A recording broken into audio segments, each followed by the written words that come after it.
Uma sala de bate-papo com personalidades da nossa capoeira e da cultura popular brasileira, onde o convidado explana com a sua visão e com a sua ancestralidade pontos relevantes da história da nossa cultura.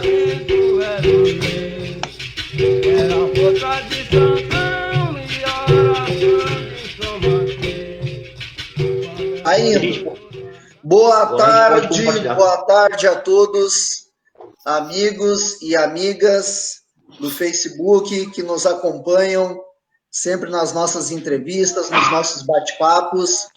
Neste exato momento, eu e o Mestre Dunga estamos colocando os nossos perfis em modo público para que todos possam acompanhar a nossa entrevista de hoje. Não esqueçam de se inscrever no canal do YouTube Camugere Cultural, onde todas as entrevistas ficam armazenadas para pesquisa e estudo e uma segunda visualização de vocês. Quem quiser nos seguir no Instagram, ficamos muito gratificados, @FlyMantingaOficial, @EdsonDunga, e também já vamos fazer a propaganda do @Ferradura_Capoeira. Sigam os três. Pessoal, sejam bem-vindos a mais um programa na Identidade do Capoeira, programa de entrevistas pioneiro no Facebook, com a parceria oficial do Prêmio Berimbau de Ouro Salvador, Bahia. No programa de hoje, eu e o Mestre Dunga convidamos essa figura excepcional e querida por todos, Mestre Ferradura, do Rio de Janeiro, que vai falar um pouco sobre o trabalho dele e futuros trabalhos também. Uma boa tarde, Mestre Ferradura. Uma boa tarde, Mestre Dunga. Boa tarde, Mestre Dunga. Boa tarde, galera. Mestre Dunga, o senhor pode fazer a sua fala inicial com o chimarrão, que não podia faltar, claro, né? Com o mate. Estão servidos? E pode apresentar o nosso convidado, mestre. Então, uma boa tarde a todos. É um prazer receber esse visionário da capoeira. Nós conversávamos já em off aqui, e tudo que nós estamos fazendo hoje em matéria virtual, o Mestre Ferradura, em tempos de outrora, já tinha pensado, já tinha visualizado. Só está um pouco desatualizado, né, mestre? Nos novos aplicativos, mas é um prazer. Já me recebeu na sua casa, lá na Rua Bambina, número 6, e fiz uma aula com o mestre, fui muito bem recebido, e desde já agradeço de novo, fazendo público aqui o agradecimento pela sua recepção lá na sua casa. Muito obrigado, mestre. A palavra é sua, mestre. E já conte para nós, mestre, já agora na sua interação com o público, como é que o senhor começa na capoeira, já deu suas primeiras falas aí. A palavra é sua, mestre. Ô, grande Mestre Dunga, deixa eu te perguntar uma coisa. A Aline está vendo aqui no celular dela e não está conseguindo ver a live. Ela está lá em cima e não está conseguindo ver a live, trouxe aqui o telefone. O que tem que fazer para poder ver a live? Peça para ela dar uma atualizada no perfil dela aí no telefone, que a gente já colocou em modo público, mestre. Deixa eu ver. É só atualizar a página do Fly, ou pela minha. Já foi, tá ótimo. Maravilha. Então, galera, obrigado aí por estar me recebendo, estar me ensinando também a usar essa tecnologia. Em breve vou estar utilizando esse aplicativo também, para conseguir dar um up nas entrevistas. Eu tenho feito algumas até com o WhatsApp, por não ter esse recurso. É sensacional, muito bom aprender coisas novas.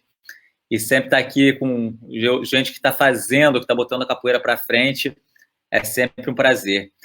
Eu tenho uma história na capoeira desde muito novo. Eu comecei com 15 anos, era um período de adolescência em que geralmente já é difícil, a adolescência já é um período difícil para todo mundo.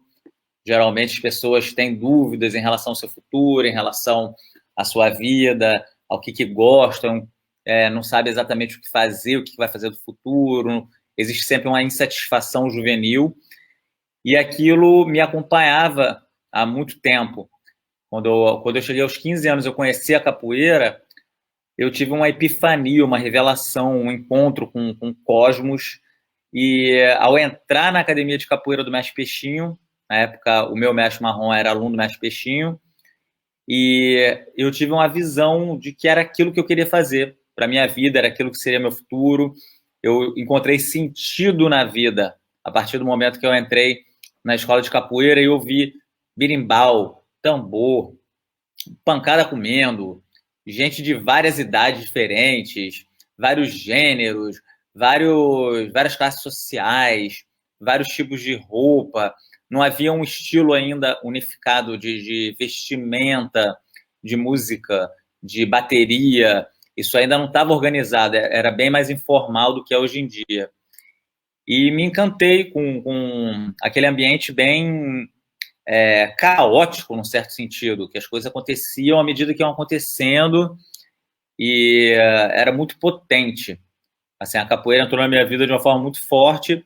Eu larguei a escola. Quando eu entro na capoeira, eu largo a escola e começo a me dedicar só à capoeira. Eu estava ainda na 7ª série. Na 8ª série, tinha completado a 7ª série primária. Abandonei na 8ª. E eu passei a me dedicar somente à capoeira. E aí a vida começou a acontecer meio que sem futuro. Porque a capoeira, nessa época, eu estou falando aí eu comecei a capoeira em 91. Em 91, a capoeira não oferecia perspectiva de vida financeira. Era muito difícil você encontrar quem falasse assim, eu vivo de capoeira ou eu quero viver de capoeira. Era quase impossível você conseguir viver de capoeira nessa época, então não se apresentava essa perspectiva. E eu não queria saber exatamente do futuro. O que era importante também era o presente. Eu encontrei alguma coisa na minha vida que fazia sentido, que eu queria que durasse. A cada treino eu queria que durasse, a cada batida de berimbau eu queria que durasse, queria que aquilo se mantivesse. Então, todo o tempo que eu tinha vago, eu utilizava para investir na capoeira. Fosse treinando dentro da academia, fosse ouvindo o disco de capoeira, aqueles cebolões, ouvindo fita, escrevendo, tentando arrumar o máximo possível de material, lendo. Aquilo passou a ser a minha escola. Show de bola, mestre. E me diga uma coisa, da onde vem a facilidade com que o seu corpo se molda ao jogo? Porque uma das coisas que chama a atenção quando a gente vê os seus vídeos jogando, que parece que a capoeira é uma coisa natural sua, né? Que ela foi feita para o seu corpo. Assim, e não é só o seu caso. Cito outro aqui que a gente já entrevistou, que é o mestre Tapuã Beramar, e tantos outros que o pessoal acompanha aí. Como é que o senhor vê essa relação que ela se dá no seu corpo da capoeiragem aí? Sim, basicamente é treino, né?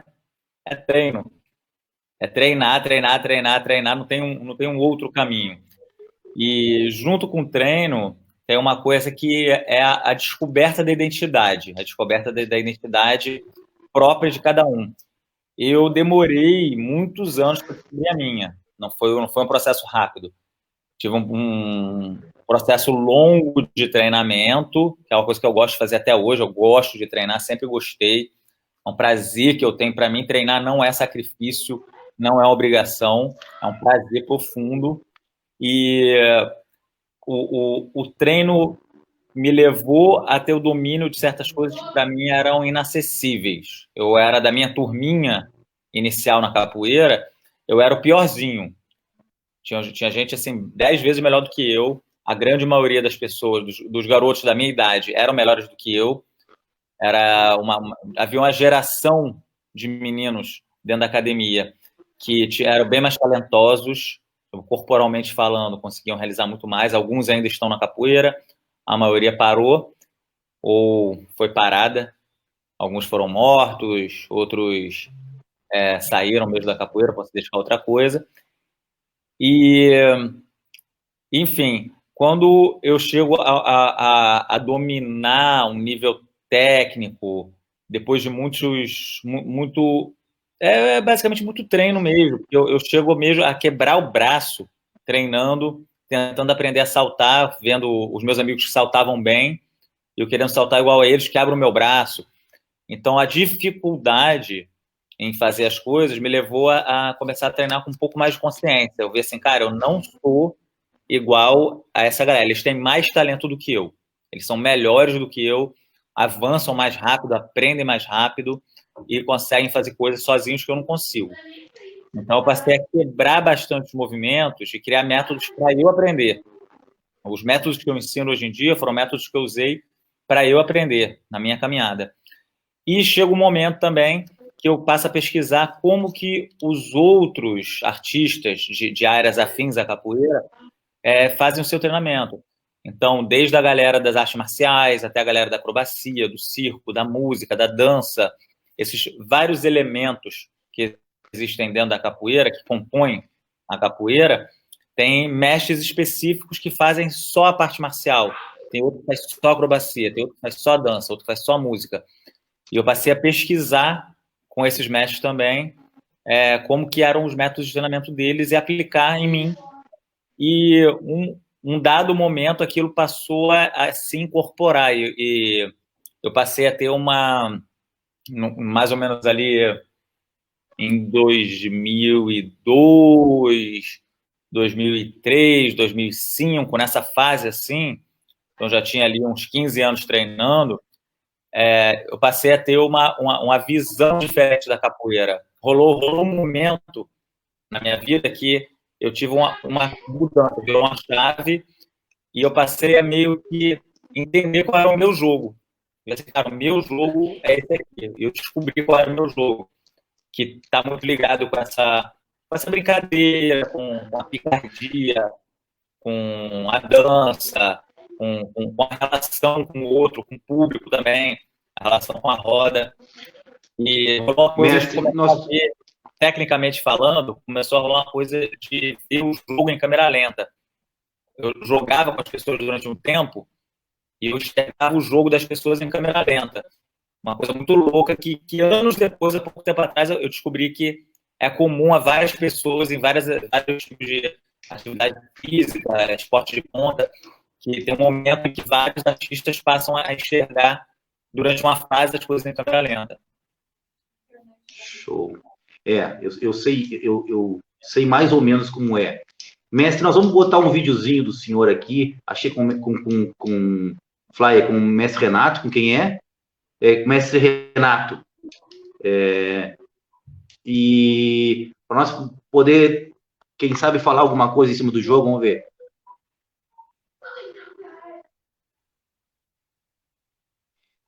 Ó, aí a gente já vê essa questão brincada de chamar o pessoal junto.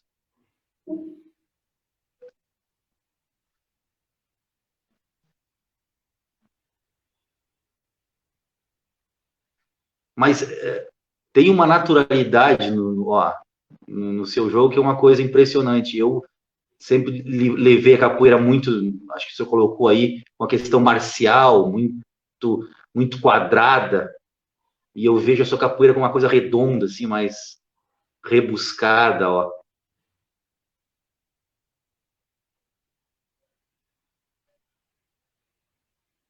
Olha só. Legal. Isso aí. Tá. Flávio, vamos lá, então, vamos seguir. Mestre, comente um pouco dessa...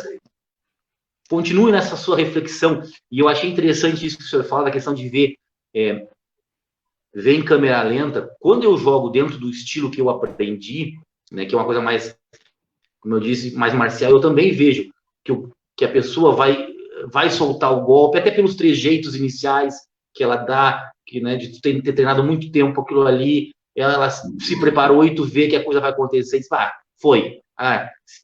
Se ela realmente soltar o que ela está dizendo, ela vai. Né? Fale um pouquinho mais disso aí, desse seu momento zen dentro da roda.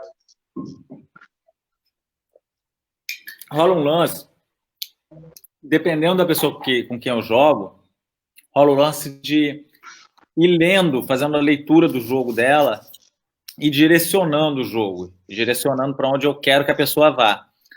Mas o momento mais incrível mesmo é quando a pessoa é imprevisível, não dá para ver assim direito. Aí você citou aí, por exemplo, né, Tapuã, Guaxinim, Jorge, vários capoeiristas que estão assim, de alto nível, que é muito difícil você prever o que as pessoas vão fazer. Mas mesmo assim, há momentos no jogo em que parece que a fita parou, em que você consegue perceber, entrar num fluxo, e esse fluxo te leva para uma outra zona, te leva para um lugar como se fosse aquele filme do Matrix, que as coisas acontecem assim. Show, perfeito. E aí dá para sair assim, naquele segundinho, você sai do golpe na hora certa, no último momentinho. Show de bola mesmo. Pô, é uma das melhores explicações que eu vi sobre esse momento da roda, né? Esse momento. E aí a gente vendo o seu trabalho, e eu queria que o senhor falasse um pouquinho sobre esse seu pioneirismo em relação aos trabalhos virtuais, principalmente as aulas virtuais. A gente comentou aqui, isso era muito comum, principalmente o capoeira sem mestre, né? Que era muito criticado.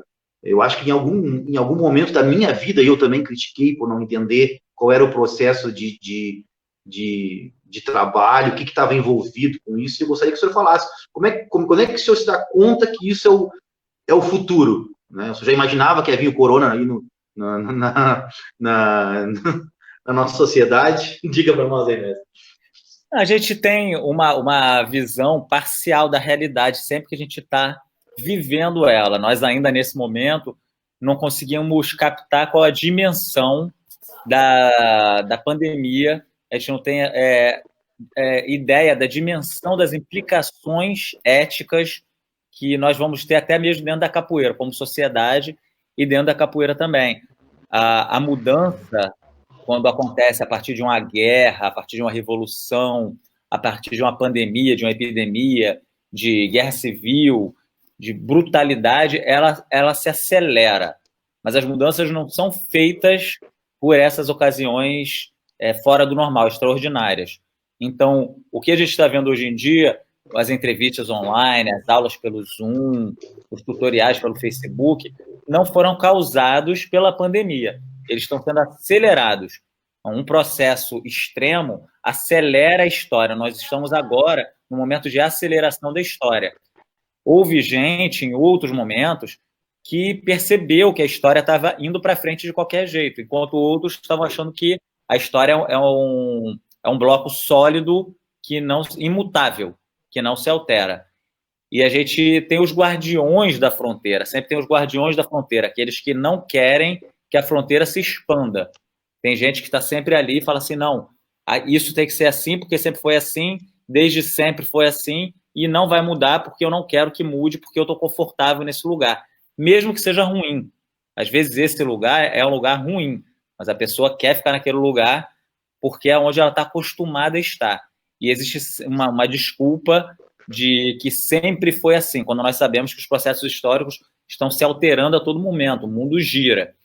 E a gente na capoeira não é diferente. Se você olhar a história da capoeira ao longo dos tempos, nós temos diversos tipos de discursos sobre a capoeira. Nós temos um momento histórico em que o que se fala sobre capoeira nos jornais, nas páginas policiais, nos processos, não corresponde ao que a gente faz hoje em dia. O que se chamava de capoeira no século XIX, no início do século XIX, durante o século XIX todo, não é o que a gente chama de capoeira hoje no século XXI. É diferente, é outra coisa. Do mesmo modo que os discursos nacionalistas do início do século XX, e aí a gente vai pegar aí esses trabalhos do ODC, do Ineseudo Pena Marinho, do Lamartine, do Zuma, dessa galera, dessa linha da luta brasileira, da ginástica brasileira, e aí vai estar envolvido até mesmo o surgimento da capoeira regional e a capoeira do Senhorzinho, no Rio de Janeiro. Essa linha de pesquisa que impera no iníciozinho do século XX já demonstrava que a capoeira não ia ficar fechada num lugar. O mestre Bimba já previa a expansão da capoeira, quando todo mundo dizia que isso era uma loucura, falava que isso era impossível. O mestre Bimba já era visionário nesse sentido. Depois, quando nós vemos o advento dos livros de capoeira, e aí você tem desde tutoriais, por exemplo, esse próprio livro do Capoeira Sem Mestre, que é um livro clássico, né, da capoeiragem, que foi muito criticado até mesmo na época pelos capoeiristas, pelos mestres de capoeira que estavam na época treinando e dando aula. Imagina, é um livro que foi lançado em 1961 pelo Lamartine. O Lamartine é um cara tipo que ideologicamente é muito anacrônico. As ideias dele são muito anacrônicas com o que a gente pensa hoje em dia.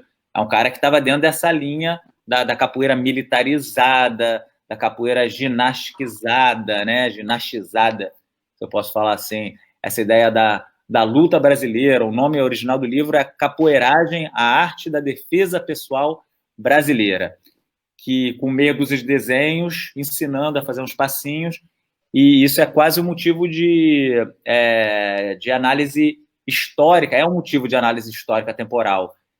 Olhando bem para o livro dele e para o contexto em que ele vivia, imagina, em 61, está falando aí, é véspera do regime militar, o cara era militar, todo o fundamento dele era em cima dos militares. Mas o livro influenciou Pinati, em São Paulo, que começou a treinar por causa desse livro, influenciou o Zulu por causa desse livro.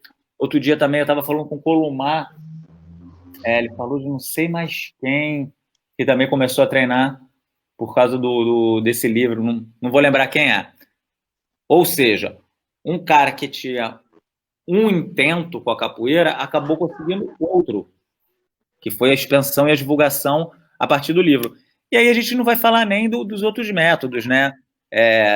Os livros do Nestor Capoeira, como o Pequeno Manual do Jogador de Capoeira, que vendeu 100 mil cópias, os CDs de capoeira, tinha as fitinhas que explicavam como fazer movimento, os DVDs tutoriais, os filmes, aí pega o Esporte Sangrento, que foi um grande mestre de capoeira, o filme Esporte Sangrento iniciou muita gente na capoeira, o videogame do Tekken com o Ed Gordo, os tutoriais atuais nas redes sociais, no Instagram, no Snapchat, por aí vai. Tudo isso são experiências pedagógicas à distância, que tem milhares de capoeiristas no mundo inteiro que começaram a capoeira sem ter um guia, então pode ser um mestre, um professor, ou qualquer tipo de guia, e que até hoje a gente tem muitas regiões no planeta onde não chega mestre, não chega professor. Por exemplo, eu estive aqui em Moçambique ano passado. Estive aqui em Moçambique no ano passado. No Moçambique, a capoeira chega a partir de uma moça que aprende capoeira na Dinamarca. Imagina, aprendeu capoeira aqui na Europa, com um grupo que a gente hoje em dia não sabe nem quem é. Tipo, lá na década de 90, a capoeira na Dinamarca era incipiente nesse momento.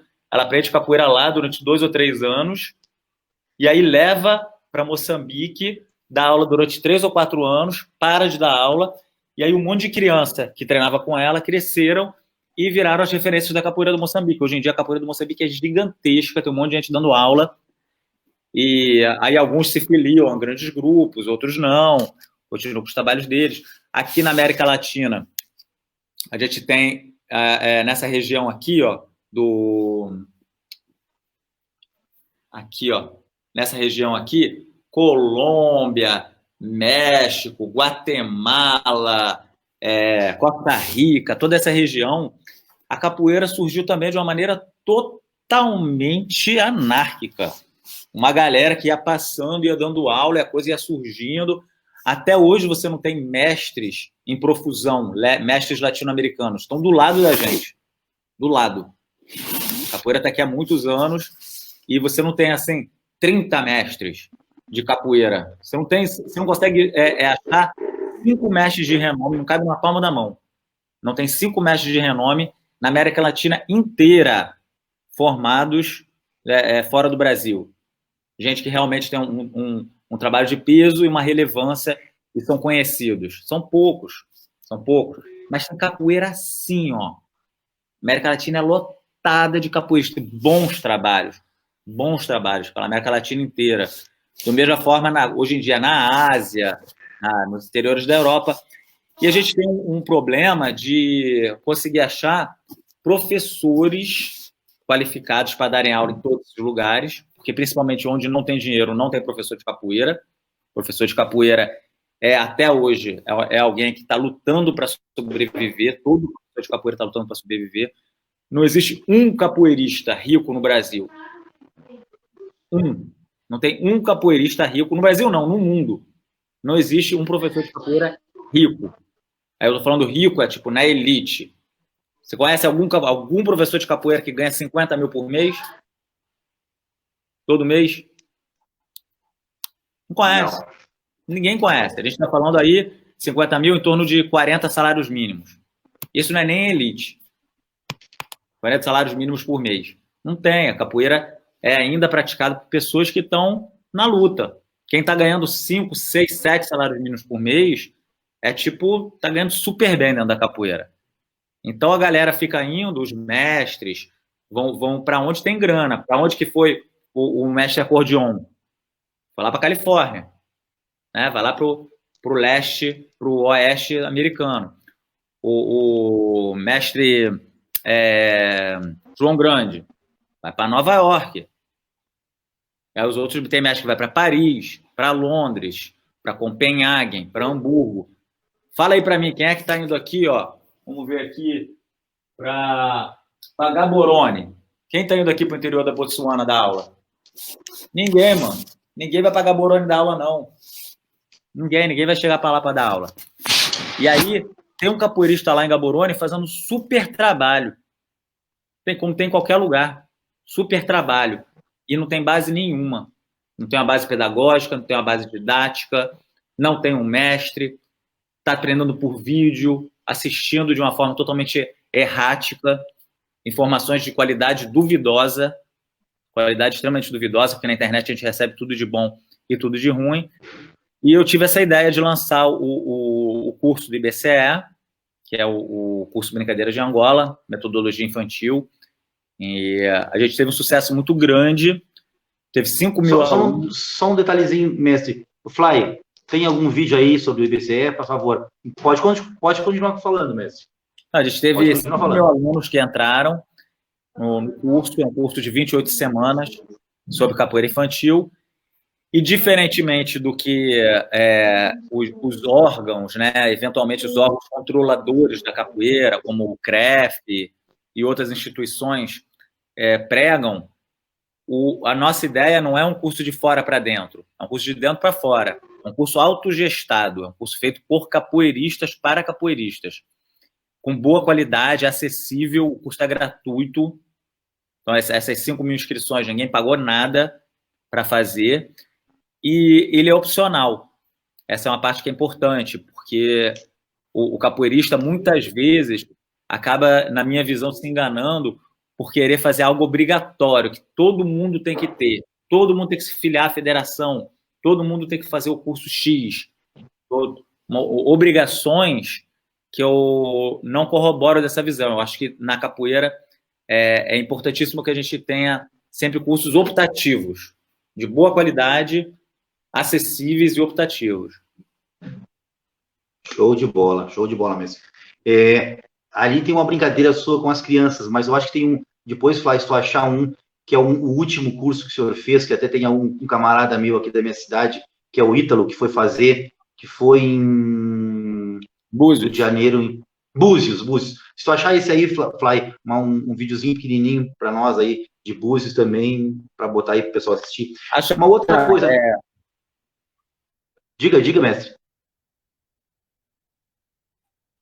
Acho que o curso intensivo de educação. Tá. Show de bola. Uma outra coisa assim, ó.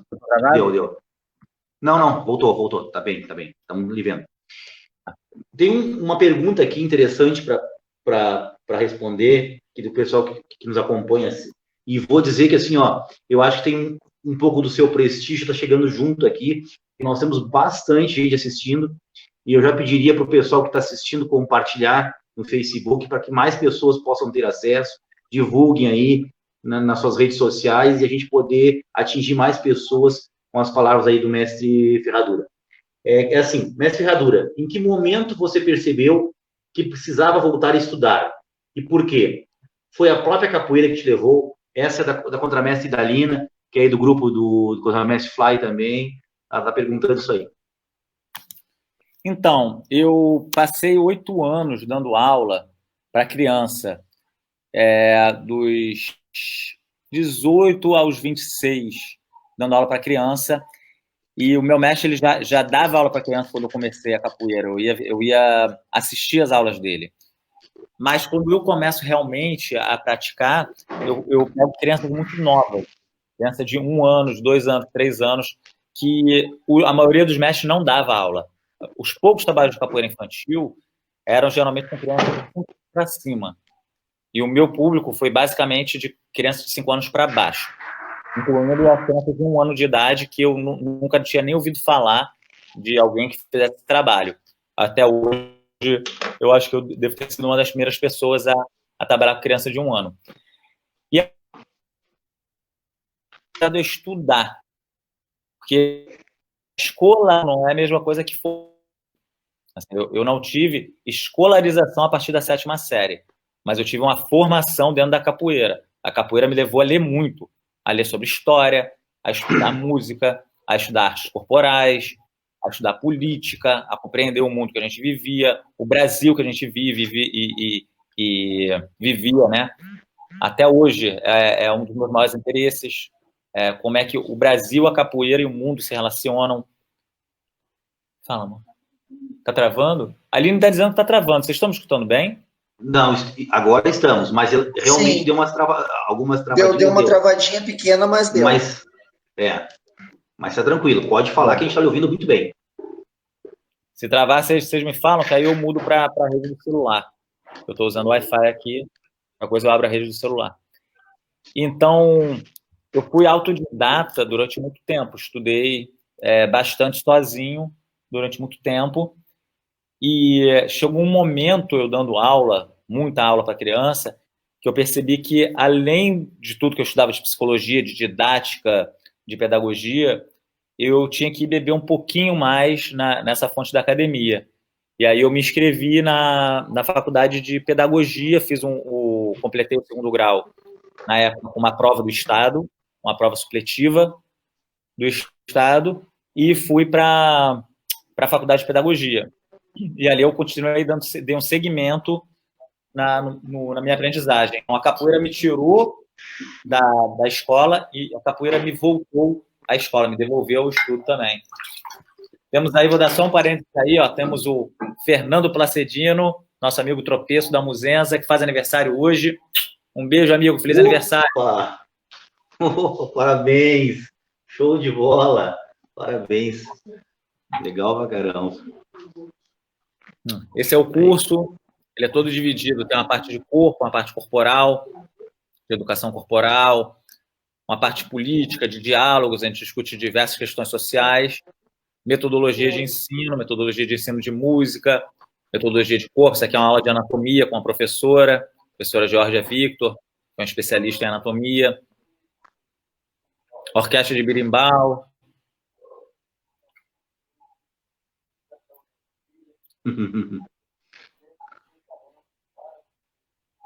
E a gente teve bastante gente, sempre em torno de 150 pessoas, de diversos lugares do Brasil, do mundo, vindo, que é uma coisa muito interessante. Os eventos de capoeira geralmente são eventos de grupo.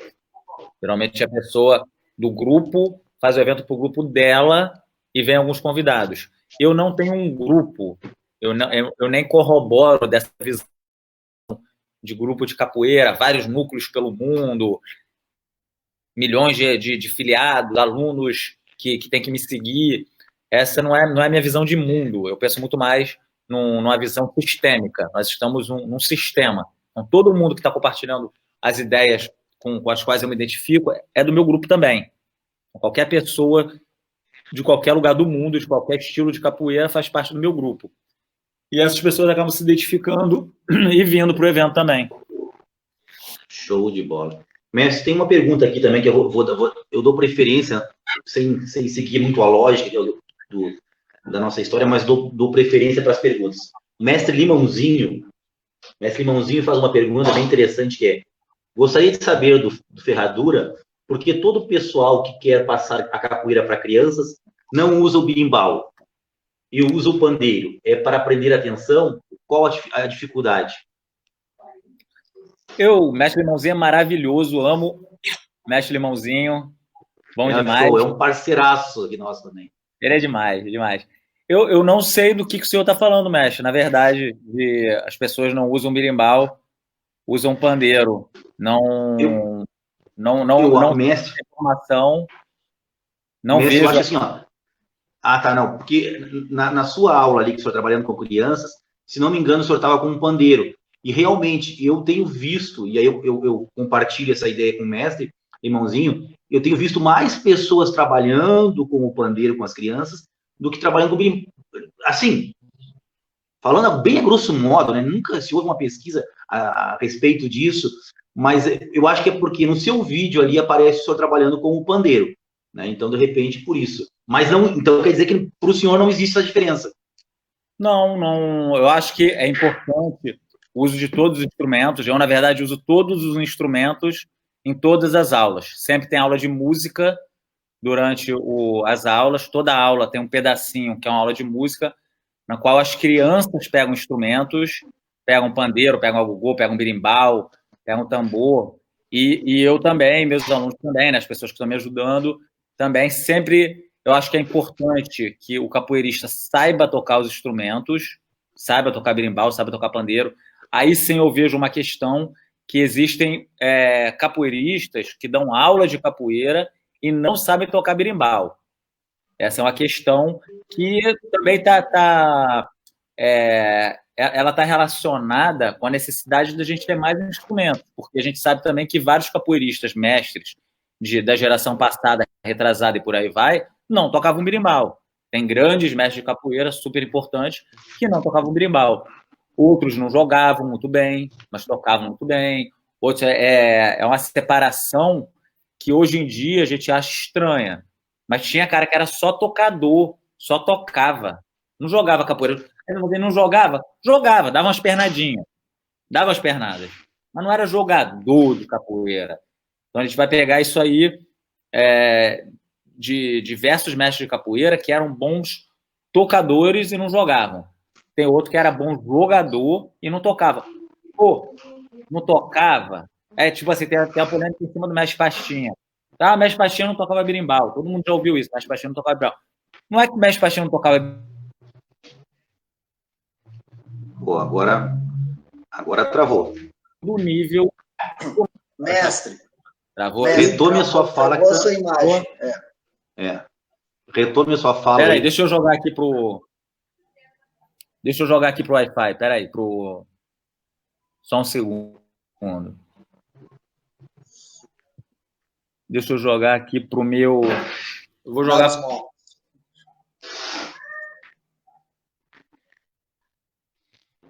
Pessoal, então, enquanto o mestre Ferradura está fazendo esse processo ali, até para ficar com mais qualidade a nossa entrevista, eu gostaria que o pessoal que estivesse assistindo pudesse compartilhar nas suas redes sociais. A gente já falou isso, mas sempre é bom lembrar, não sejam, de uma forma brincada, não sejam egoístas. Dividam o conhecimento com mais pessoas, compartilhem nas suas redes sociais, compartilhem no Facebook, né? Eu tenho certeza que também essa é uma das propostas do mestre Ferradura, de atingir mais pessoas com o seu conhecimento, né?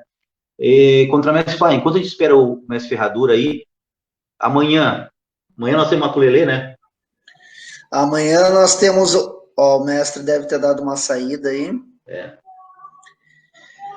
Amanhã nós temos entrevista com o mestre Zé Dário. Vai falar um pouco sobre capoeiragem e também sobre o trabalho de maculelê que ele desenvolve, que é uma preservação, né? Não é um resgate, é uma preservação da maneira original, né? De se fazer o maculelê. Vê se melhorou, galera. Vê se tá me vendo melhor. Opa! Tá? Sim, mestre. Perfeito. Eu mudei de rede aqui. Então, eu tava falando que o Mestre Pastinha. A questão agora que é do toque do berimbau, que todo capoeirista tem que saber tocar berimbau, e aí tem essa lenda de que o mestre Pastinha não tocava berimbau. É óbvio que ele tocava, mas não era o tocador do quilate do mestre Valdemar, do mestre Traíra, do mestre Gato Preto, do mestre Canjiquinha. Era um outro nível de toque. Então, os caras, quando falavam de toque de berimbau, vai falar, pô, o Gato Preto, o grande tocador da Bahia, tal, não sei o quê, papapá. É como falar assim hoje em dia. Pô, você vai botar o Ferradura e vai botar o Rafael Scarangoma. Aí você vai dizer assim, pô, Ferradura não toca nada, Ferradura não toca berimbau. Claro, comparado com o Rafael, eu não toco nada. É isso. Então, a gente tem que ter esse cuidado também. Mas existe, sim, capoeiristas hoje em dia que dão aula de capoeira que estão num nível, assim, sofrível. Uma qualidade sofrível em vários níveis. Tem uma... eu acho que é uma questão que tem que ser trabalhada pelos mestres também, e principalmente pela própria pessoa, para a pessoa querer melhorar como capoeirista, né? Melhorar o seu toque, seu canto. E eu entendo também, agora pensando bem sobre essa questão do mestre Limãozinho, eu já tive de vários diálogos assim com professores, com alunos meus, de falar assim, cara, tem que usar mais o berimbau em aula, porque é muito mais prático realmente a pessoa usar o pandeiro. O berimbau, se você está sozinho dando aula uma turma de 20 crianças, por exemplo, 20 crianças de 4 anos de idade, você sozinho com o berimbau. O Joãozinho começou a bater no Pedrinho, você tem um cachixi, uma baqueta, um pau que se bater na cabeça de alguém vai machucar, um negócio com arame que machuca, a baqueta em si é uma arma, você não pode largar a baqueta no chão, que a criança pode furar o olho da outra, você não pode largar o dobrão no chão, que a criança pode engolir. Se você botar a cabaça no chão, a criança bica a sua cabaça e quebra. Você não pode deixar uma criança segurar o berimbau, porque ela vai bater em outra ou vai quebrar o teu berimbau. Então, existe toda uma questão de logística, de, cara, aonde que dá para guardar o berimbau para eu conseguir... Você está com as duas mãos presas, né? E o capoeirista que dá aula para criança, ele tem que ter a mão solta. Você com o pandeiro, você está com a mão solta, você tocou. Uma criança começou a bater na outra, você consegue enfiar a mão no meio. Mestre, só para nós aqui, ó, quando tiver umas perguntas, assim, eu vou fazer umas interrupções, desculpe, sua fala está muito legal, mas a contramestre Thalina, ela fez uma fala também bem nessa linha. Eu dou preferência ao pandeiro, é melhor para manusear a criançada, pode pegar sem quebrar. O berimbau temos que ficar mais atento, eles pegam e um piscar, olha o acidente. Exatamente nesse tópico que o senhor está... Só resolvi falar para não se perder essa fala dela, que eu acho que corrobora com o que o senhor está falando aí, né? Mas posso continuar. A questão da segurança, né? A questão da segurança. Eu entendo que quem dá aula, por exemplo, para crianças de 6, 7 anos de idade, não tem muito esse problema. Quem dá aula para criança de 2, de 3, de 4, você tem que estar rápido, né? Então, mas mesmo assim, eu vejo de extrema importância o uso de berimbau. Geralmente, nas minhas aulas com criança, eu começo com berimbau, então eu vou começando a dar aula com berimbau, toco uma musiquinha com ela, chamo com berimbau, aí todo mundo vem e tal, não sei o quê, e aí eu guardo o berimbau em algum lugar alto e pego o pandeiro. Então, eu uso o berimbau só no começo para dar a referência da capoeira e depois já passo para o pandeiro, que é bem mais prático mesmo de dar aula, é bem mais seguro. Mestre, assim, ó, quando o senhor fala do mestre Pastinha, que não sabia tocar berimbau, eu lembrei de uma fala, acho que é do mestre João Grande. Posso estar errado, não sei se ele falou isso ou é dessas coisas que a gente vai compartilhando e vira verdades depois. O mestre João Grande disse assim, ó, se ele sabia ou não sabia tocar berimbau, eu não sei, mas foi ele que me ensinou. Né? Então, só para a gente colocar. Uma outra coisa que eu acho que o Fly tem aí um videozinho também, é do seu trabalho no exterior. O senhor foi para o exterior fazer trabalhos com a capoeira também. Então, ó, fale um pouquinho para nós desse trabalho aí. Então, esse trabalho aqui não é meu. Esse aqui é um trabalho do Gingando pela Paz e também de vários outros lugares. Esse aqui é um vídeo no qual eu falo que a capoeira promove a cultura de paz e que o processo de ensino e aprendizagem da capoeira não importa onde que ele seja feito. Ele pode ser feito num projeto social, ele pode ser feito na televisão, ele pode ser feito dentro de uma escola particular, dentro de uma favela, dentro do presídio, com a população em situação de rua, com idosos, com pessoas com diversos tipos de deficiências. O importante é que a pessoa que está dando a aula esteja estudando, esteja se formando, esteja insatisfeita com o que sabe, esteja ciente da sua incompletude, que a pessoa esteja buscando aprender mais do que sabe. Então, esse é um vídeo onde eu promovo o curso de formação de professores. Aqui eu estou na Academia do Mestre Plínio, estou na Capoeira do Mestre Plínio. Esse aqui são alguns dos professores, algumas das pessoas da equipe pedagógica, as pessoas que me apoiam. Então, tem gente de diversas áreas, de medicina, de música, de arte, de teatro, que dão apoio pedagógico também, para que a gente possa se melhorar. Esse aqui é o filho do mestre Tapuã, esse loirinho aí. É o filho do mestre Tapuã ali, o Pititico. O mestre, só um pouquinho, eu preciso fazer uma referência. Nós temos aqui no nosso trabalho aqui 2 pessoas que nos auxiliam de vez em quando, que é o Cabeleira e o contramestre Rouxinol. E eles, de vez em quando, nessa parte histórica aí, eles me auxiliam. E eles disseram que não foi o João Grande que falou isso, foi o João Pequeno, mestre João Pequeno. Foi o João Pequeno. Tá, isso. Então, eu queria fazer a minha culpa aqui, mas como a gente tem esses assessores para assuntos aleatórios aqui, sempre junto com nós, são 2 pessoas também do referencial imenso, que já estiveram fazendo entrevistas aqui com nós. Agradeço demais, muito obrigado. Pode continuar, mestre. Então, aquele trabalho ali, o primeiro que aparece, é um trabalho no Congo. Quem está lá no Congo é o mestre Flávio Saudade, é um cara que eu admiro muito, que tem um projeto Gingando pela Paz, e eu já fui com ele para Haiti, a gente já foi junto fazer o projeto lá no Haiti, ele deu aula tem um projeto lá há 14 anos, no Haiti, inclusive pegou a época do terremoto, pegou umas épocas bem pesadas, de praticamente guerra civil, fome, bastante duro. O Haiti é um lugar bastante duro. Eu fui junto com ele lá ver o trabalho. É sensacional. É um lugar muito onde a capoeira tem essa característica que eu falei, muito autogestada, muito anárquica, no certo sentido, porque o acesso à internet lá é muito ruim. Eles não acessam muito as atualizações que vem acontecendo na capoeira.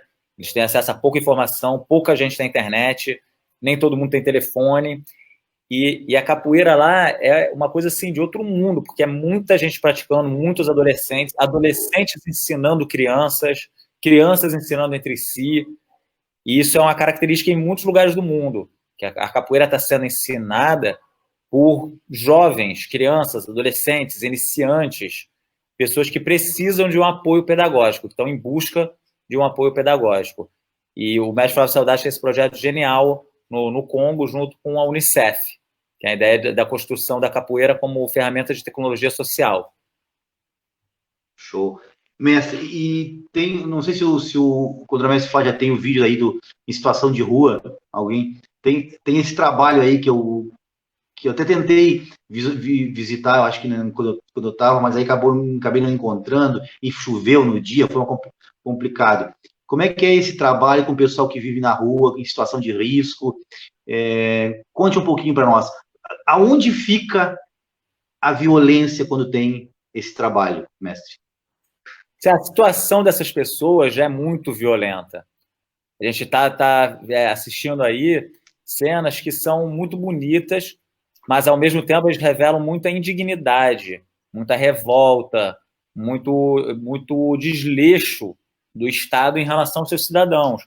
Porque, se você for reparar, a grande maioria das pessoas que estão na rua é nordestina ou preta. Nós temos aí um público que ele vem de comunidade, vem de favela, pessoas que tiveram que sair, pessoas que foram expulsas, pessoas que foram deslocadas, que vieram para o Rio de Janeiro atrás de emprego e não conseguiram, pessoas que têm problema com álcool, com drogas, pessoas que têm famílias e tiveram que abandonar as famílias, tiveram rompimentos familiares, pessoas que tinham problemas psicológicos e, a partir da invisibilidade que existe na rua, passaram a ter problemas psiquiátricos também. E é um público que precisa muito de visibilização, porque a coisa mais cruel que existe na rua é a invisibilização. A pessoa passa e não é enxergada. Alguém vai falar contigo assim, boa noite, irmão, tudo bem? Pô, tem como me ajudar aqui? Você passa assim, ó. olhando para o outro lado. Você finge que pegou o celular, você olha para alguém do outro lado da rua, você atravessa porque a pessoa tem um aspecto perigoso, porque ela cheira mal, porque você sabe que ela vai te pedir alguma coisa, porque ela está com cachaça na mão. Eles têm 1000 motivos para não falar com uma pessoa que está nessa situação. E aí, como você não fala, eu não falo, o Flá não fala, ninguém fala com a pessoa, ela vai começando a se sentir invisível. Imagina a gente agora dentro de casa, a gente está falando com poucas pessoas no nosso convívio social. Isso já está afetando a gente psicologicamente, está todo mundo um pouco mexido, todo mundo está um pouco sensível, todo mundo já brigou com alguém, já se viu irritado em algum momento, com uma irritabilidade maior, já sentiu o seu nível de angústia, de agonia crescendo. Agora pega isso e multiplica por 10.000. E você vai ter ideia do que é viver na rua, não ter a perspectiva de futuro. O problema não é comida. Muitas vezes existe comida. Tem as carreatas, tem a caridade, tem as igrejas. Existe comida. Muitas vezes eles estão com a barriga cheia. Não é a comida que ele quer. Ele quer uma conversa, quer um papo, quer um olhar. E aí, irmão, qual foi? Como é que você está? E aí isso faz muita diferença. A capoeira traz um pouco de cultura e de visibilidade para as pessoas. O projeto já existe há 3 anos. A gente tem vários professores voluntários. Alguns deles são meus alunos, outros não são. E a gente leva 4 vezes por semana a capoeira para a rua, junto com o café da manhã, junto com a yoga, com várias outras atividades que acontecem, para que a galera tenha um pouco mais de ligação com esse mundo, com o nosso mundo do dia a dia, né? Para que eles não vivam o tempo todo ali na rua, não tenham assim, a perspectiva de ficar na rua para o resto da vida. E aí alguns deles passam a vir treinar comigo. Alguns começam a treinar comigo também, além de treinar na rua no projeto, também vem treinar comigo junto com meus alunos. E aí é um processo interessante, porque alguns acabam saindo da rua a partir do momento que se relacionam com pessoas que não estão na rua, só na rua. Passo a ver. Eu acho que contra Mestre. Alguma coisa? O Fly, deixa eu só dizer uma coisa. Eu sempre me lembro nessas situações da música do Titãs, né? Que a gente não quer só comida, a gente quer comida, diversão e arte. Mas o Contramestre Fly, vai lá, fala.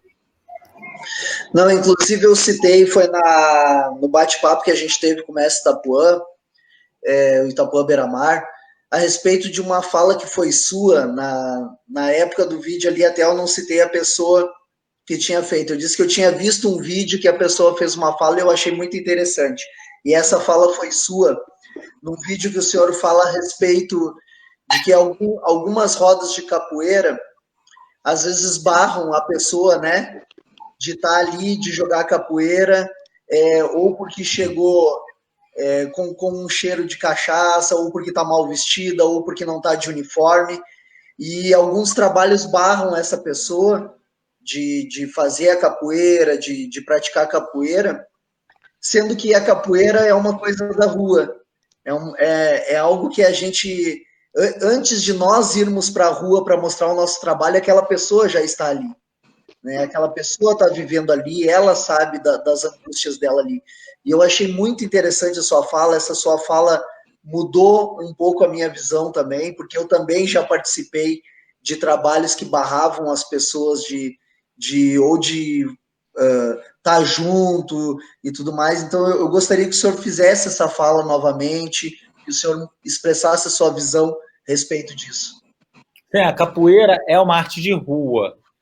Na hora que a gente leva ela para academia, o mexe bimba, mexe pastinha, senhorzinho, essa linha da capoeira regulamentada, capoeira organizada, capoeira entre 4 paredes dentro de academia, há uma deturpação da natureza original da capoeira, que era ser uma arte de rua, uma manifestação cultural, que também tinha relação profunda com o povo que estava na rua. Então é a cachaça, a prostituição, a maconha, a baderna mesmo, a festa, o cachorro. o Exu, toda essa energia de Exu, essa cosmogonia da qual a capoeira fazia parte.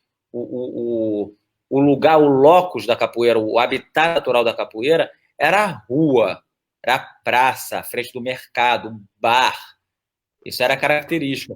E os praticantes da capoeira eram quem? Marginais. Não estou falando de bandido, mas de marginal, quem está na margem. O praticante da capoeira, em geral, não era a pessoa que estava no centro do sistema, a pessoa que está na margem do sistema. Então, é o trapicheiro, o estivador, o leão de chácara, o policial do baixo escalão, o soldado do baixo escalão. Essa galera, o guarda civil, os marinheiros, né, os estivadores, as pessoas que viviam na região do Porto. E se for pensar o próprio Pelourinho, que era uma zona de prostituição, esses mestres todos, que a gente fala, né, os grandes mestres do passado, eram todos envolvidos com uma cultura de rua. Então você vai ter o mestre Pastinha, que tomava conta de uma casa de jogo. Ele fala que ele tomava conta de uma casa de jogo. Aí por aí a gente já percebe a natureza do envolvimento do mestre Pastinha com essa relação de tomar conta, né, de ser um leão de chácara, de ser o segurança. Assim como ele, tinha capoeirista que capetinava, tinha capoeirista que protegia prostitutas, tinha capoeiristas que eram envolvidos com mercadorias ilícitas, com venda de mercadorias ilícitas, e tinha um capoeirista que estava na força policial, trabalhando de forma opressiva, repressiva, e ao mesmo tempo também nessa coisa que a gente vê até hoje. Até hoje, a capoeira ela tem essa constituição. A gente tem essa característica. Até hoje, numa academia de capoeira, se você chega, a distinção entre o que é certo e errado é muito difícil de ser feita. Assim, a moralidade na capoeira é diferente. Assim, eu pergunto para todo mundo, todos meus amigos assim que já tem um tempo de capoeira, do mesmo jeito que eu te perguntei, quanta gente você conhece que ganha mais do que 30 salários mínimos? Você fala, pô, cara, não conheço nenhum. Na capoeira eu não conheço nenhum capoeirista que ganha mais do que 30 salários mínimos. É um cara que estaria assim no início da faixa da classe A dentro do Brasil, né, onde você tem gente, o topo da classe são 160 salários mínimos, 30 é o cara que está ali no comecinho dessa faixa. Agora eu pergunto para vocês dois que têm uma estrada na capoeira, quantos capoeiristas você já conheceu que foram assassinados? Desde o seu iniciozinho. Ah, sim. Já conheci. Você conheceu todo o capoeirista do tempo de capoeira, teve vários amigos no seu processo que foram sendo assassinados por diversos motivos. Então, por aí a gente vê que na capoeira tem de tudo. A gente tem na capoeira, tem o capoeirista que é policial, matador, até hoje. A gente conhece mestre de capoeira que é policial, faz parte de grupo de extermínio. E às vezes ele está na roda, junto com um outro capoeirista que a gente sabe que é ladrão. Todo mundo sabe que o capoeirista é ladrão, todo mundo sabe. E o cara está lá na roda junto contigo também. Como tem o outro que faz outra coisa, por aí vai. E hoje em dia ainda tem de tudo mesmo, né? Vai ter médico, advogado, e por aí vai. E não existe um julgamento moral. Já isso aqui é o certo. Essa faixa do certo e do errado é muito difícil a gente falar na capoeira. Tem muitos mestres, por exemplo, que hoje em dia, né, a gente tem um julgamento sobre os comportamentos éticos e morais de certos mestres, que é uma coisa muito nova. A gente tem que discutir isso sim. A gente tem que discutir qual o papel do mestre de capoeira na atualidade. Olhando historicamente, todos os mestres antigos, se você for olhar a vida moral deles, você vai olhar e fala assim, isso aí para os dias de hoje ia pegar mal. Ia pegar mal. Ia ser meio problemático, né? Essa história aí ia pegar mal. Começa se você for ver a sexualidade, a relação dos capoeiristas com as mulheres, a relação do capoeirista aí depois com as alunas, e por aí vai. A gente tem questões aí para serem debatidas que fazem parte dessa natureza da rua, da zoeira, da festa, da falta de limites.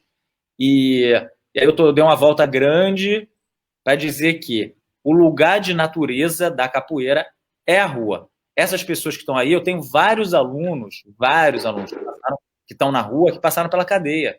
Vários deles tiveram situação carcerária. Então, eu tenho um aluno que matou, tem aluno que roubou, tem aluno que traficou, fez parte de boca, tem aluno que ainda hoje está na rua e ainda faz pequenos expedientes, pratica pequenos expedientes. E quem sou eu para julgar? Não estou ali para julgar. Eu estou ali para dar aula de capoeira, para acolher, estou ali para receber o cara. Tem cara que chega para ele e fala assim, porra, mestre, vacilei, cara, esse final de semana, cara, fiz isso. Fala um monte de coisa que você fica assim, ó, aí você dá o golpe da vaca. Tipo, o cara tá se entregando, ele tá dando testemunho, podia tá quieto, né? Não falar nada para ninguém. Ele tá falando testemunho dele das coisas que ele fez. Você, tá certo. Mestre, quando eu tava também, tinha um trabalho social, assim, com o pessoal de periferia e situação de risco também. Quando eles estavam saindo em bolo, assim, para praticar os delitos leves, assim, furto e coisa parecida, eles não me olhavam. Eu lembro que uma vez eu estava embarcando num ônibus, e aí eles me viram, assim, eles iam entrar num ônibus, assim, só me olharam, assim, nem olharam, e aí tu via que eles estavam no assalto, né, no delito. Então, e aí chegava, assim, no outro dia da aula, eles vinham. O único problema, eu dava aula numa universidade, e eles estavam levando os roubos deles para dentro da universidade. E isso aí deu um problema bem sério, assim, porque tinha uma questão institucional também, aí nem vamos entrar nesse detalhe. Mas, mestre, eu tenho alguma... Tá vindo pergunta, assim, de tudo, e aí o senhor fala bastante, o que é ótimo para nós, o que é ótimo, e aí as perguntas vão passando. Tinha uma pergunta aqui sobre a questão, um camarada aqui da nossa região, de onde eu moro, aqui, o mestre Esquilo, tá? Ele pergunta assim, capoeira tem religião? Aí já amplia-se essa pergunta, que eu acho que com o professor Tropeço, né, o Fernando Placedino, né? Isso. Ele, aproveitando para ampliar a pergunta do mestre Esquilo, capoeira tem cor, tem gênero, tem religião? Vai lá, mestre, com o senhor. É interessante a gente pontuar isso, trazendo a coisa da rua, novamente trazendo o elemento da rua.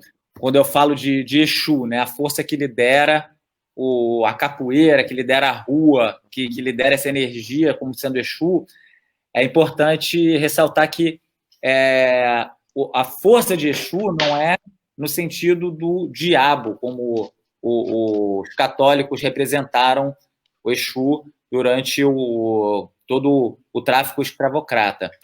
A gente tem um outro entendimento. O Exu é o mensageiro, o Exu é a energia que trabalha com o que os seres humanos chamam de bom e o que os seres humanos chamam de mal. Mas para Exu não existe nem bem nem mal. Ele tem a energia dele que está fazendo a coisa. E a capoeira vai muito nessa linha. Quando você vai ver um mestre traíra que matou um homem e foi preso por ter matado um homem, o mestre Nagé, que foi assassinado por vários caras num bar, no meio de uma luta, aquela sangueira, era um valentão, mestre Caiçara, que era um conhecido valentão, mais recentemente, mestre Dois de Ouro, que eu alcancei, tive uma relação breve com o mestre Dois de Ouro, que também era um cara que era envolvido com várias coisas, e a gente vê assim, são heróis da capoeira que são vilões em outros aspectos da vida. E esse aspecto da contradição, da ambiguidade, das ambivalências, trazem uma riqueza de nuance muito grande. A gente não trabalha na capoeira com santos. Os nossos ídolos da capoeira não são aquele monge que está na montanha meditando, virando Buda, ganhando cada vez mais uma luz e transmitindo e se unindo ao cosmos do universo. A gente trabalha com gente que está no chão, que está na rua. É um envolvimento com uma energia que é muito mais próxima da nossa sexualidade, da nossa violência, da nossa beleza, do nosso choro, do encanto que a vida tem na Terra. Quando a gente morrer, a gente vai ter outro encanto. Nesse momento, o encanto é esse. E aí a roda de rua é interessante porque ela atrai o povo de rua. povo de rua, as pombagiras, os malandros, os Zé Pilintas. E eu estou falando disso numa perspectiva cultural, não numa perspectiva religiosa. Porque eu não estou falando aqui que a capoeira é da Umbanda ou é do Candomblé. Não estou dizendo que o capoeirista tem que ser religioso ou que a capoeira está dentro de um ritual religioso. Estou falando numa perspectiva cultural. Esse povo de rua, esses arquétipos, existem em qualquer lugar do mundo. Sempre você vai ver em qualquer religião antiga, vai ter um elemento que vai ser aquele perturbadinho, que vai chegar aquele espírito perturbadinho, que brinca, que zoa, que esconde as coisas, que implica, que faz o mal, mas ele também pode ser bom. Isso é um arquétipo, porque universalmente nós temos as mesmas necessidades de explicar o nosso passado, o nosso futuro, o nosso presente. E a roda de capoeira, quando acontece na rua, ela atrai esse povo de rua. E aí eles passam a circular, todo mundo tem experiência de fazer uma roda de capoeira e ter uma galera circulando ali no entorno, tá olhando. Quando a gente rejeita essa força, quando a gente rejeita esse elemento dos capoeiristas, a gente está rejeitando o axé. E axé não se recusa. O povo de rua só cola onde tem axé. O cachaceiro, aquele cachaceiro que um vai achar assim, perturbar, cara, que saco esse perturbado chegando aqui de novo. Você olhando por outra perspectiva, você pode fazer, cara, olha que legal, a roda tá tão maneira que até o povo de rua tá chegando, tá chamando o axé, o cara tá vindo para cá, ó, tá sentindo que aqui tá rolando e que aqui ele vai ser acolhido, aqui ele vai ser bem-vindo, aqui ele vai ser ouvido, aqui ele vai ser parte, vai partilhar junto, vai compartilhar dessa experiência. E aí, às vezes, a gente, cara, bota o cara, às vezes tá muito cachaçado, geralmente eu não boto nem a pessoa para jogar com ninguém, eu boto ela sozinha. Falo, entra aí, meu irmão, entra aí. Aí todo mundo toca berimbau, bate palma, o cara entra sozinho na roda, faz um monte de passo lá dele e sai fora. Entra e sai. Então, nesse momento, ele que mora na rua, essa pessoa que mora na rua, que traz energia da rua, ela está mostrando para a gente que ela está em casa, está se sentindo bem. Ele é o dono da casa, não é a gente? A gente está indo visitar a rua. O cara não mora, dorme, faz necessidades, come. Aquele ali é o lugar onde ele habita. A gente está na casa dele. A gente está na casa da pessoa que está na rua. A gente está na casa do povo de rua. Nós que estamos de visita, nós que temos que pedir licença. E aí, quando o cara entra e joga capoeira, ou brinca, dança, faz o que tem que fazer a partir dele, ele está dando axé. E axé não se recusa. Então, a capoeira, perfeito, em relação a cor, gênero, religião, é só olhar para a rua, gente. Ali tá toda a resposta. O que chega da rua para dentro da nossa roda é o que é a capoeira. Show, mestre. Pô, legal, legal. Essa aí, eu vou ter que, depois que a gente terminar o vídeo, assistir de novo, porque é muita informação numa resposta só.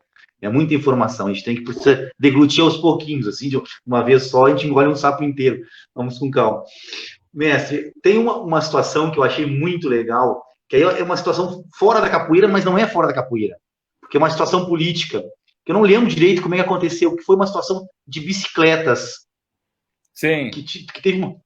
Me explica essa para nós, que eu achei assim, ó, uma coisa muito legal, e ocorreu um movimento lá nessa função, mas eu não me lembro direito como é que é, mas eu lembro de ter visto isso aí. Eu ando muito de bicicleta, eu gosto muito de andar de bicicleta, é o meu modo de transporte preferencial.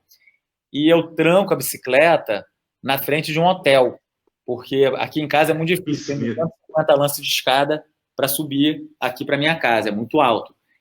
E aí eu tranco na frente desse hotel.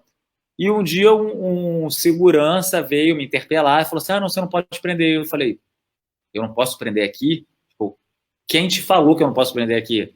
Assim, não, o gerente pediu para falar, falou assim, chama ele aqui. Chama ele aqui, que eu vou explicar para ele qual é a lei que diz que não pode, que a gente pode sim prender bicicleta em poste. Existe uma lei municipal, uma postura municipal no Rio de Janeiro que permite prender bicicleta em qualquer poste. E aí o gerente veio falar comigo e me ameaçou. Aí quando ele me ameaçou, tipo, falou assim, não, eu não me responsabilizo pelo que pode acontecer com a sua bicicleta aí na frente, viu? Você é melhor tirar. Aí eu falei, você tá me ameaçando pra eu não botar a bicicleta aqui? Eu falei assim, entenda como você quiser. E saiu andando. Aí eu falei, beleza. você não conhece a força da capoeira.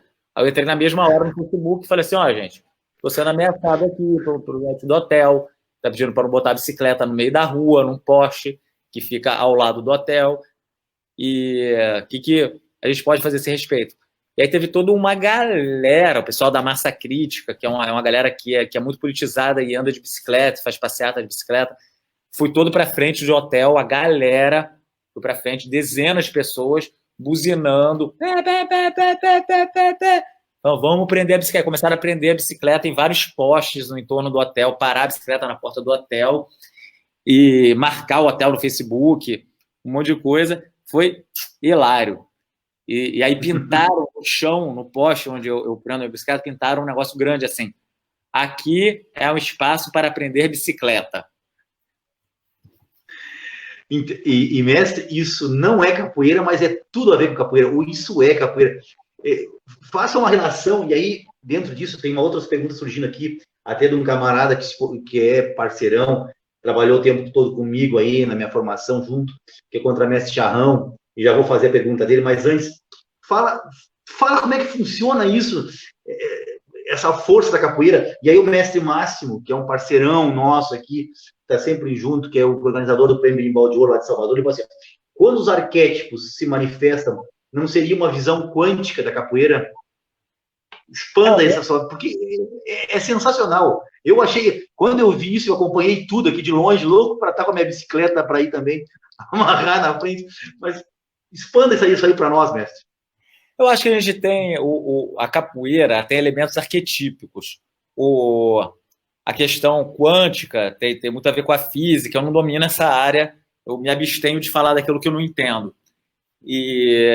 Mas eu vejo assim, dentro da perspectiva humana, a capoeira se encaixa no rol das atividades que traduzem as emoções humanas.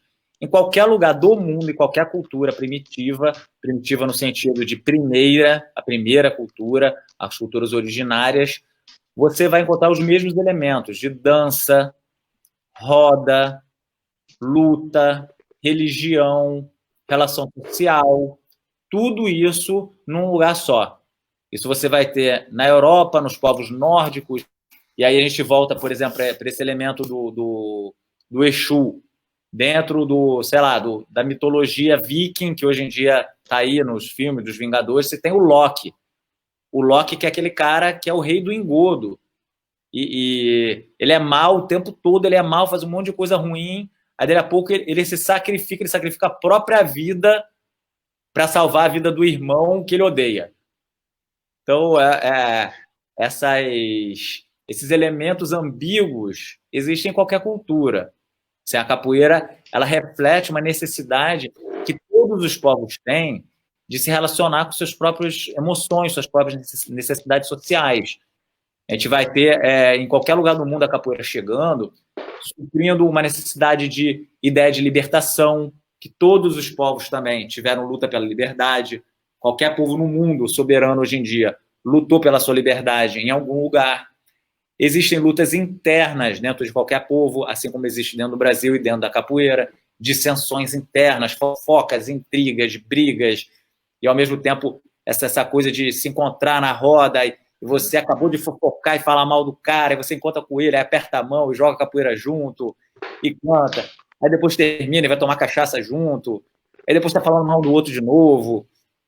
A capoeira tem todas as características humanas. E se a característica humana, ela é universal a qualquer povo. Mestre, show de bola, eu acho. E, como eu disse assim, eu acompanhando de longe esse negócio da bicicleta ali, tanto que me marcou, que ano foi isso? 2015, por aí? 14? Aquilo me marcou, achei. E tem isso tem vídeo, mestre? Tem vídeo pro Fly botar aí para nós? Cara, deve ter no Facebook algum videozinho curto. Mas tipo, eu lembro de alguma coisa. Buzinando. Imagina isso, um monte de bicicleta buzinando na frente de um hotel.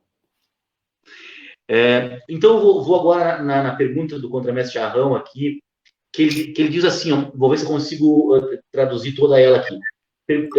Por que a maioria dos pesquisadores da capoeira procura outros pesquisadores de fora da capoeira para provar ou validar suas práticas e teorias? Basicamente isso, ele desenvolve um pouco mais a pergunta, mas, por exemplo, na parte pedagógica do trabalho com as crianças, por que procurar outras referências e já não as referências da própria capoeira, usar como referência a própria capoeira nos seus trabalhos acadêmicos e nos trabalhos do dia a dia? E eu sei, até uma vez a gente conversou sobre isso no Facebook, que Paulo Freire é uma das referências de qualquer trabalho, né? E mesmo que o nosso governo e outras pessoas aí não achem mais Paulo Freire essa referência, né? Mas fale um pouquinho disso, se tem como a gente já usar só a capoeira como referência para os nossos estudos. A capoeira nunca está separada, a capoeira está isolada do mundo, a capoeira ela é separada de outros conhecimentos, a capoeira não tem relação com mais nada no mundo. Como é que é isso? A capoeira nasceu a partir de um ovo que foi quebrado e aí saiu, pá, capoeira, prontinha, sem nada antes. Capoeira está relacionada com tudo que é humano. A gente tem aí todos os elementos sociais, que aí você vai ter pontes com a psicologia, você pode ir com a psicanálise, encontrar a capoeira com a ponte para a psicanálise, você vai ter um elemento corporal de luta, e nós vamos encontrar esses elementos de luta dentro de qualquer arte marcial, qualquer jogo de combate. Nós vamos ter elementos musicais, que são comuns a qualquer pessoa que produza música, desde palma e voz até um piano de cauda ou um som eletrônico. Nós vamos ter experiências místicas dentro da capoeira. A pessoa vai, todo capoeirista já experimentou alguma experiência mística jogando capoeira, dizer, caramba, eu estava em outro, que o mestre decano chama de transe capoeirano. Eu estava em outro lugar. Nesse momento eu estava em outro lugar. Não é sempre, não é todo jogo, mas todo mundo, ou deve, né? Em algum momento da vida eu espero que todo capoeirista tenha algum momento de transe capoeirano, de sentir falando, uau, eu estava em outro lugar nesse momento. Isso vai ser comum às religiões. Então, você vai ter isso dentro do candomblé, você vai ter isso dentro do hinduísmo, dentro do sufismo, dentro da cabala, dentro de diversas linhas do Wiccas, das religiões antigas também, das bruxas. E essa coisa do transe vai estar nos xamãs, vai estar nos povos originários brasileiros.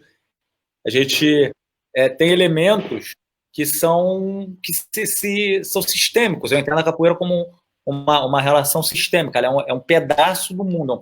Existe um pequeno universo dentro da capoeira que traduz o grande universo. Então, eu acho que a pergunta ela talvez fale mais assim em relação à academia, a galera que vai se referenciar na academia. Se você vai se referenciar na academia, na universitária, aí a própria estrutura acadêmica pede para a pessoa citar outros acadêmicos. Mas você falar de capoeira, dos aspectos educacionais da capoeira, tendo a possibilidade de usar um Paulo Freire, e você não vai falar? Você vai usar o quê? Quem vão ser as referências teóricas, os livros, para você falar sobre os aspectos educacionais da capoeira, se não pegar o Paulo Freire? Você vai pegar quem? Olavo de Carvalho?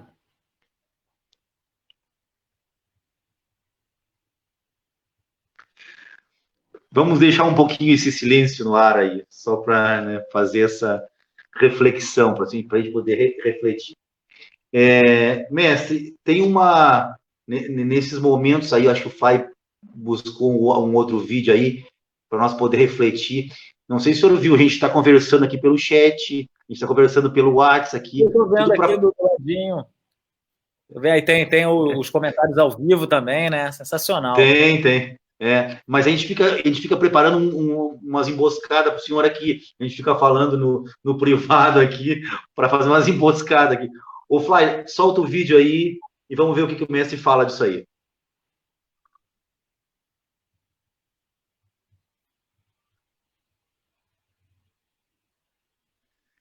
Isso é reflexo, mestre, isso aí é reflexo da quarentena? Como é que é, mestre? Esse aí é o trabalho online que a gente está fazendo agora para as crianças, dando aula pelo YouTube e também pelo Zoom. Então, é uma nova linguagem, estou aprendendo também a fazer isso, é novo, não é uma linguagem que eu domine ainda, e a gente tem discutido muito isso com a equipe, a gente discutir como é que a gente vai fazer para que as crianças continuem interessadas na capoeira, continuem vendo a capoeira como algo bacana quando elas têm na frente delas Pokémon, Meninas Superpoderosas, Dragon Ball e outros desenhos que eu nem sei quais são, que são assim, super excitantes, milhões de luzes, cores, assuntos. Como é que a gente vai botar a criançada para se mexer, para aprender uma música? Nesse caso aí eu estou falando com um gênio que está me dizendo que tem que subir no coco, pegar o coco, quebrar o coco, pegar o toco, quebrar o coco, abrir o coco para a gente comer.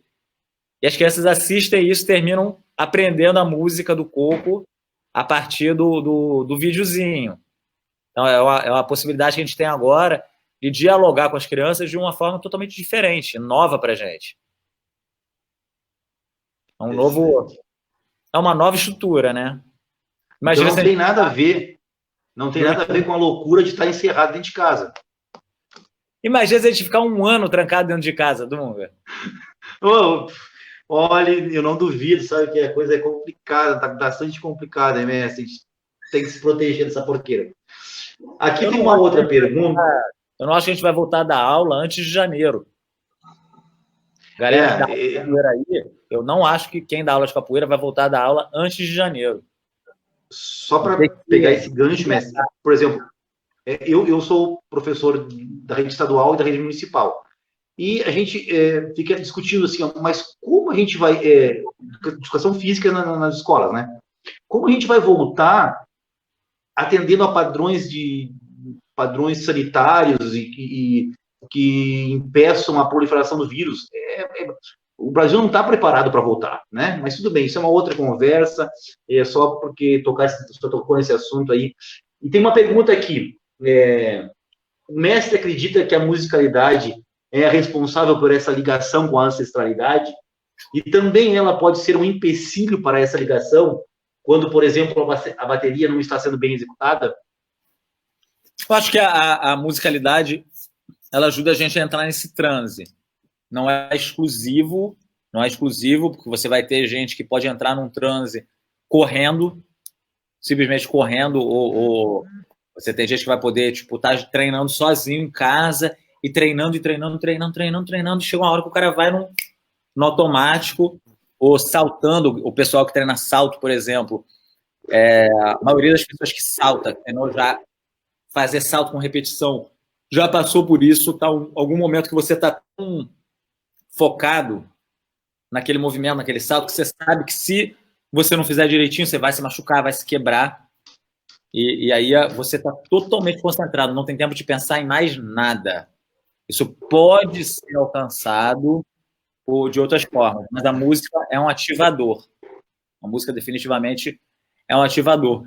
No caso, eu estou pensando na ancestralidade não de uma maneira religiosa, novamente. Não estou falando que você vai estar tocando birimbau e você vai encontrar com o mestre Bimba, o mestre Pastinha, no Orum, que você vai entrar no Orum e ter um encontro com eles e voltar iluminado com o poder da capoeira. Mas é o lance assim, da bateria.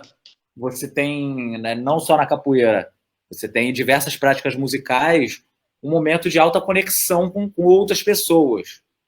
Só essa conexão com outras pessoas já faz a gente estar vivendo um momento presente, o aqui e agora. É diferente da nossa vida normal, que você está sempre pensando no futuro, no passado, no presente, mil coisas, preocupações. A música da capoeira leva a gente para um estado de aqui e agora, junto à música, com o jogo, com o perigo de você estar jogando com o outro e o outro te machucar, com o controle que você tem que ter para não machucar o outro e ao mesmo tempo a estratégia que você está bolando para vencê-lo dentro do jogo e não ser vencido por ele. Isso é um momento de transe. Tá? É extremamente focado, vivendo um aqui e agora super importante.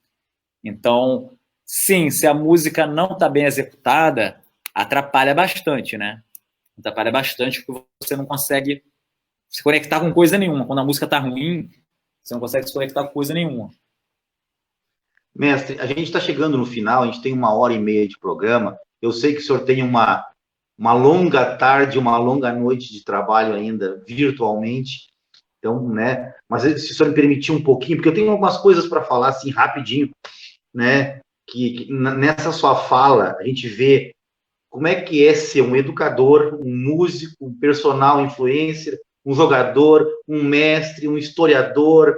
E, poxa, acho que vão faltar adjetivos para poder descrever a sua figura, o seu personagem que o senhor cria, mas que também é o senhor. Mas só para... Eu não podia deixar de fazer esse elogio, porque tenho na sua pessoa uma admiração extrema. O mestre Irmãozinho fala uma coisa interessante aqui. A gente já comentou, né? Mas eu vou só falar para a gente encaminhar para o nosso final, mas eu vou comentar a fala dele. Dunga, pergunta para ele, quando ele falou de aula de capoeira online, todo mundo dos maiores ou menores capoeiristas criticaram. A gente já comentou isso. E agora todo mundo está fazendo. Alguém já pediu auxílio para fazer como se faz? Alguém que criticou já pediu auxílio? Eu acho que quando a gente tem uma mudança, é sempre positivo. A mudança que vem para a abertura da consciência é sempre positiva. Então, às vezes, a pessoa critica alguma coisa que ela não entende. Como ela não entende, a primeira reação é agredir, porque aquilo não faz parte da realidade dela. Mas quando a gente se abre um pouquinho e passa a ver, cara, poxa, não faz sentido isso que eu estou falando. Quem nunca criticou e depois voltou atrás e fala assim, puxa, não era certo o que eu estava falando. E, às vezes, a crítica também é positiva, a crítica também ajuda a gente a ver pontos de melhora, a ver uma coisa que está sendo feita num caminho, numa estrada, e que não está adequada, a gente tem que mudar. Outras vezes, a gente olha para a crítica e fala assim, cara, a pessoa só está enxergando até aqui, e tem muita coisa lá na frente. O mundo não é feito para as pessoas que estão enxergando o dia de hoje. Você está sendo feito pelas pessoas que estão vendo o dia de amanhã. Imagina, cara, se você for pensar, Martin Luther King, Nelson Mandela, Mahatma Gandhi, Thomas Alva Edison, Einstein, sabe, gênios, pessoas que eram gênios, Galileu Galilei, gênios, foram criticados, foram presos, foram queimados, foram torturados. Imagine se alguém da gente, do nosso nível, não vai receber crítica também. Isso é normal. A gente tem uma cultura na capoeira, às vezes, de muita rejeição ao diálogo. Isso é uma coisa que a gente tem que trabalhar também futuramente, quando a gente sair das lives, que na live é fácil, né? Você está falando, é um monólogo com plateia. Não existe um diálogo numa live real, é um monólogo com plateia. Geralmente com pessoas que já concordam com as nossas ideias. Quando a gente sair desse mundo e voltar para o mundo real, talvez a gente tenha trabalhado um pouco a nossa habilidade dialógica, como dizia o Paulo Freire. Nossa habilidade dialógica, a nossa capacidade de entrar num diálogo, entrar num conflito verbal, sem ter que cair numa guerra, sem ter que estar se xingando, se matando. E o que você falou dessas habilidades diversas, Dunga, eu encaro como o pato. O pato é um bicho muito interessante. O pato nada, o pato anda, o pato voa, mas não faz nada direito. Então, esse sou eu. Um pouquinho de tudo. Olha só, o Cabeleira está botando aí, tá aí na tela aí, mestre, que gostaria de lembrar, hoje também o aniversário do mestre Felipe de Santo Amaro, verdade, aqui o nosso 93 anos, legal, Cabeleira, obrigado. Cara, obrigado, Cabeleira, pela lembrança, já tinha visto isso nas redes sociais, e ainda bem que tu lembrou para o programa poder fazer essa referência e essa homenagem ao mestre que, tá aí na luta ainda, tomara que ele esteja com saúde, parece que tá, porque eu ouvi uma live dele, né, então a gente deseja tudo de bom pro mestre aí, e é isso aí. Mestre, para encerrar, normalmente a gente convida alguém para fazer uma homenagem. Como seria difícil fazer uma homenagem convidando alguém, porque quem a gente gostaria de convidar, tenho certeza que está numa correria louca também. A gente vai liberar o vídeo aqui, porque para tentar terminar isso com um momento mágico, que é um momento mágico da capoeira. Então, quanto a Mestre Fly, e aí o senhor pode comentar em cima disso e já fazer as considerações finais, falar sobre alguma coisa que não falou ainda, dizer que não gostou de nada que a gente não te fez aqui. Fique à vontade, mestre. Fly, libera o vídeo aí para nós, por favor. Aliás, nós queremos que o senhor comente esse vídeo, porque a gente também quer ver a sua visão a respeito dele. E depois do vídeo também, o senhor, por favor, também fale sobre o Instituto, como é que o pessoal faz para acessar, para entrar em contato com o senhor e tudo mais. Vamos lá, então.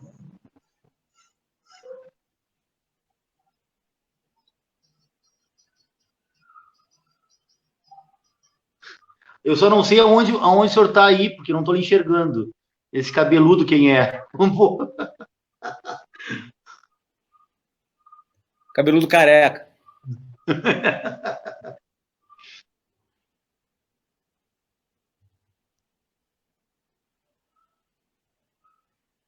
Aqui, meu irmãozão, Itapuã, é um jogo clássico, um jogo muito gostoso, foi gostoso de ser jogado, foi no terceiro Movimento Novo.